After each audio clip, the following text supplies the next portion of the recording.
Good morning, Guardians. It is Ebontis here. It is a weekly reset video for you guys. October 3rd, 2017. Back at it again here. We've had pretty much a full rotation of a lot of things. So we are back at the original EDZ Flashpoint. So, of course, European Dead Zone, do those public events. They should be popping up all over the place. Looking at EDZ, looks like we've got one active, two on the way. Again, EDZ always has a lot of public events, so it's a great place if you need to farm those exotics for leveling up a character or whatever you need to do. EDZ is the place to do it. So many public events going on, usually pretty common. Second, you know that clan XP for your powerful gear. Definitely do those strikes, raids, crucible, world activities, public events, all those things help.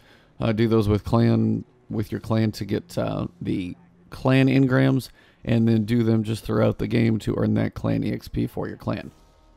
Again, just a reminder for you guys, legendary emblems only. It is a public clan, so feel free to join.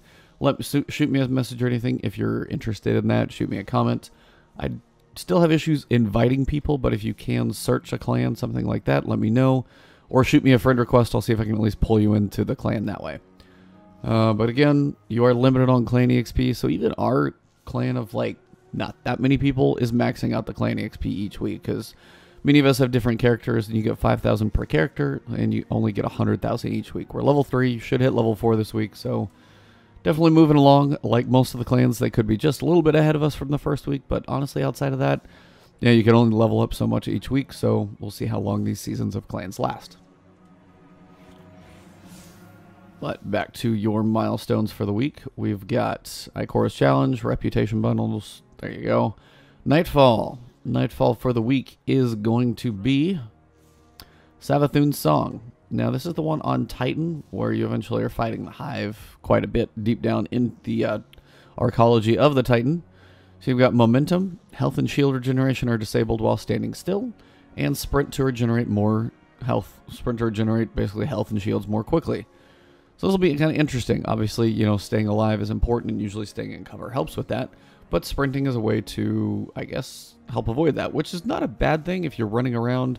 You actually have a chance to regenerate. We're going to have to see like if it's every time you sprint, it's regeneration, or so. I'll have to jump in, goof around with that one for you guys. I'll do that one on stream. And time warp anomalies. So you'll have a shorter period of time, but the anomalies will help be able to build that time back up. Now, this strike has a lot of underground area. It's not just like out and exposed. You're not going to be looking, oh, here's this one way across the canyon. I can shoot it up there. Or this one way up high in this area I'm in. It's like, it's all enclosed mostly. So you're really going to have to be looking out and around, up above, in the rafters maybe, behind corners. Like if you're just running through a short area and you see a corner, check behind you. Like a lot of places they're probably going to be tucking these anomalies. So keep an eye out for those, and I will jump into that one later this morning on the stream. Back here, again, Earth will be your European Dead Zone for the raid. Leviathan's still out here.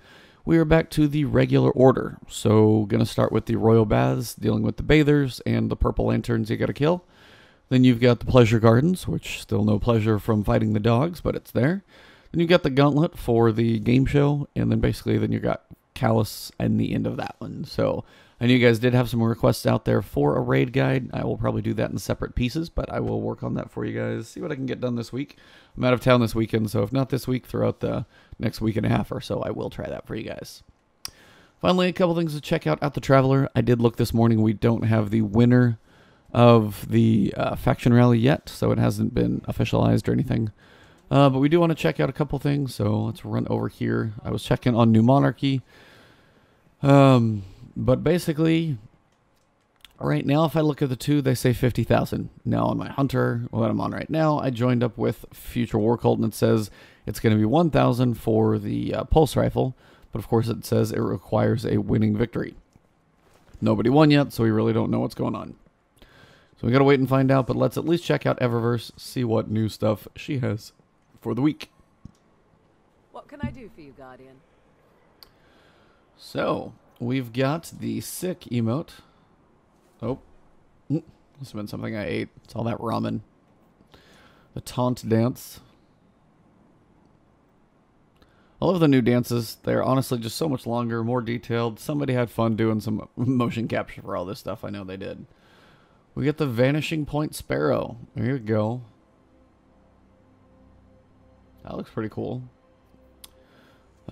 Pretty clean, pretty general, you know, nothing too insane. Throw a shader on it, for example. War Cult camo.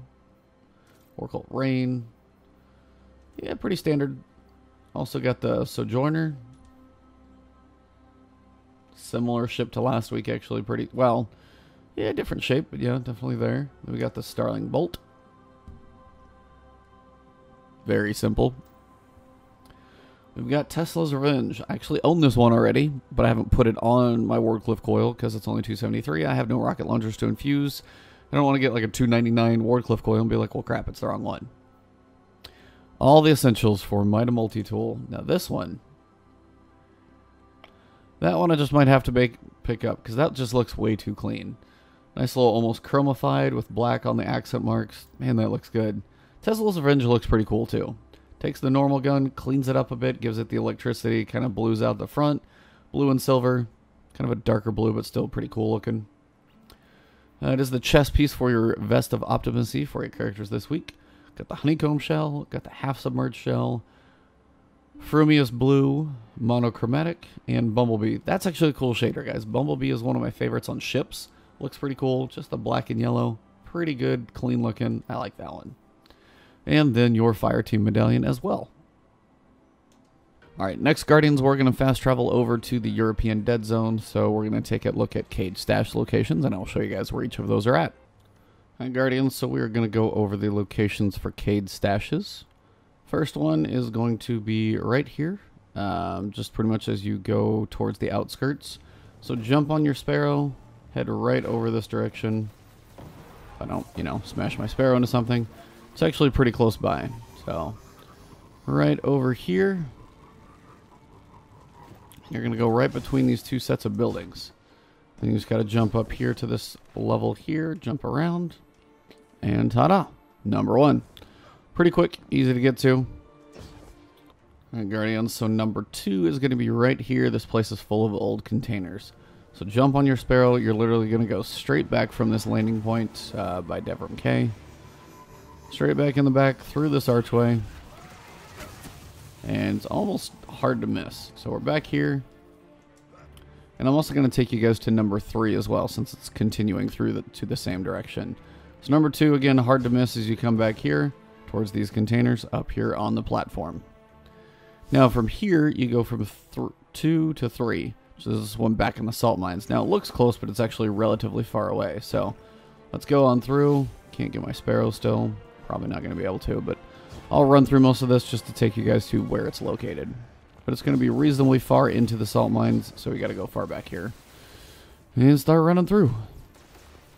Going to have some enemies and some captains around, so you can jump for a decent amount of it. Just, you know, stay over here on the right side. You got some cover. Get into the tunnels at least. You might have to pick off a couple of these guys so they're not just totally annoying. Now from here, you're going to have a captain up in this next room, so it's kind of your choice if you want to take him out. I mean, you can of course always, like, you know, shoot him with your golden gun, whatever else you want to do. I mean, that's a quick way to take him out. Once you get through these guys, just come up through here, and you're going to be looking up on the catwalk for number 3. So, not too far in, not too bad. Alright, Guardians, so number 4 is over here. So after a full day of pulling loot, I thought I would just cool my engines by that old river. So go to Winding Cove, jump on your Sparrow, turn to your right, and literally just stay towards the water. It's kind of hard to miss. Just don't get too far out. And as you come over here, it's kind of hard to miss once you get close. And a little blue beam. So here's number 4, just right by the water, by the rocks. And now for number 5. Alright, Guardians, so number 5 for Caydes stash is rather buried. And I was kind of wondering if these were the same locations. It'd been a little while. I know this one's brand new. So, you're going to come up here to the Sunken Isles, jump on your Sparrow, and I will show you guys where it's at. It's a bit of a hike, and then unless you're really looking for it, but they actually have the description accurate, unless you're looking for it, you're probably not going to find it. There's a guy who probably just did the same thing. So you're going back into the tunnels, jump on your Sparrow. You might have some enemies to clear out just to make this a little easier. It's a bit of a jump to get to it, so you've kind of got to have a little A little space and not really getting fired at would be beneficial. It's not too long to kill the guys. There's nothing too crazy. But you're in this giant room here. So generally you'll have a few enemies down here. You'll have a Centurion. So we'll clear these out real fast. Good old Merciless doing some melting. Damn phalanx. You and your shields. Always ruining the party. Now, the actual comment talks about fans. And you're looking like, okay, I actually see fans. But there's not much over there, so it's got to be somewhere in this room. So like, let me get up here, get a vantage point, clear out a few of these enemies, see what I can do. Got the Scion Sniper, got the Legionary. These jerks down below. Alright, so that pretty much clears out the enemies, and you're going, where the hell? Okay, so we got a fan, and you're like, no, that's not it. Literally over by the fans. Oh, that's it, alright. Way over there. Now I'm on my Hunter, so I don't know if this is an easier or harder class to get to it, but I'll show you how I got there. You want to land on this little platform, but then you've got some weird funky rocks above, so I don't know if landing on those is possibly easier. But I'll at least show you how I did it. Maybe it's easier to go above. But 1, straightforward here, 2, and then the third jump barely got me there. I take that back. Apparently I did not. But as opposed to driving in here, I'll show you guys. I can still at least do this. Now something like mid and multi-tool is actually not a terrible idea just to make this jump a bit simpler. So I'll actually move that over, see if that makes a difference or not. But again, extra agility never helps. But again, I was going for this one. I don't know if you can land up here. But yeah, run to the end of that platform. Wait for that jump as long as you can. You can jump and stop right here. You'll catch it. Now, when I'm saying you got to get over there, you'll see kind of this invisible like geometry right here from this rock. So jump out to the side. And then you should land right up here on this little platform. Not the easiest thing to get to. And actually probably easier just to jump from this side over here. Okay, I made it too hard, guys. Sorry. Well, yep, you can just come over here to this and run down the little ramp. So no crazy jumps required, but here's number 5. As it's the farthest in, I will pick this one up first this week. See if I get anything good.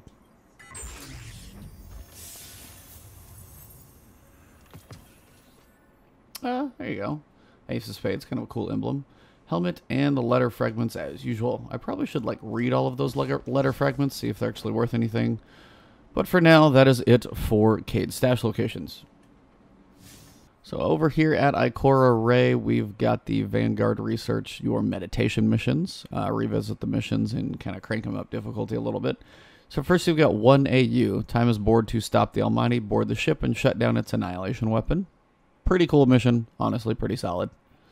Then we've got Unbroken. Find Thumos the Unbroken and take the key codes he carries. By any means necessary. Basically kick his butt. And then we've got Larceny. Break into the Red Legion base and steal the personal shuttle of Thumos. So this is basically the mission right after Unbroken. So you get his code, and then you have to break into the ship so you can actually go board. So these are all pretty much tied together. I think it goes this one, and then this one. There may be a tank mission in there too, but these are all fairly close together in the campaign. So pretty cool missions, but honestly, the one aboard the Almighty, it's worth playing through again just for the epic factor. There's some really cool set pieces in there and moments of things you see, the scale. Just a really, really cool mission. Honestly, one of my favorites. And that pretty much wraps it up for the week, guys. That is most of the reset stuff I can think of for you. I will work on some Nightfall stuff here in a little bit as well. Maybe a solo attempt, but more often than not, just probably find a group and get that one to run with you guys. You can see at least a guide as I play through, kind of pointing out certain things to look for and the general things you can expect on the strike. So hopefully I can help you guys with a basic guide and then see if the solo is possible this week as well. Again, hats off, Esoteric's been knocking him out. So if you do want those solos before I get to him, still got to give him props. He's been doing them for a couple weeks now. That dude, he's a beast for sure. So thank you guys for tuning in though. Of course, as always, if you have not subscribed to my channel, hit that subscribe button down below. I will keep the content coming your way. If you have not followed me on Twitch or Twitter, you can follow me there, twitch.tv/Ebontis, twitter.com/Ebontis. I'm pretty much Ebontis everywhere, so you guys can look me up and find me. And again, guys, if you are looking for a clan, just go ahead and check mine out, Legendary Emblems only. So 2 members are pending. I'll bring those in. And outside of that, guys, just it's an open clan. So jump in here while you can. We don't even go crazy on the clan level, and we're still maxing it out every week with the number of people that we have. So most clans are probably going to be about this level. They might be at 4 by now, but I'm not honestly sure if they could max it out quite yet. But again, nothing too crazy, but it is fun to be part of a clan, work on the clan EXP, and the next level that we're going to get this week is improved rewards from eliminating Cabal activities. So if you're doing the raid and a lot of Cabal stuff, never hurts to have a bonus. So that is it for me, guys. Hope you enjoyed the video. If you did, leave a like, drop a comment down below, and as always, I will talk to you soon. Have a great one. Peace out.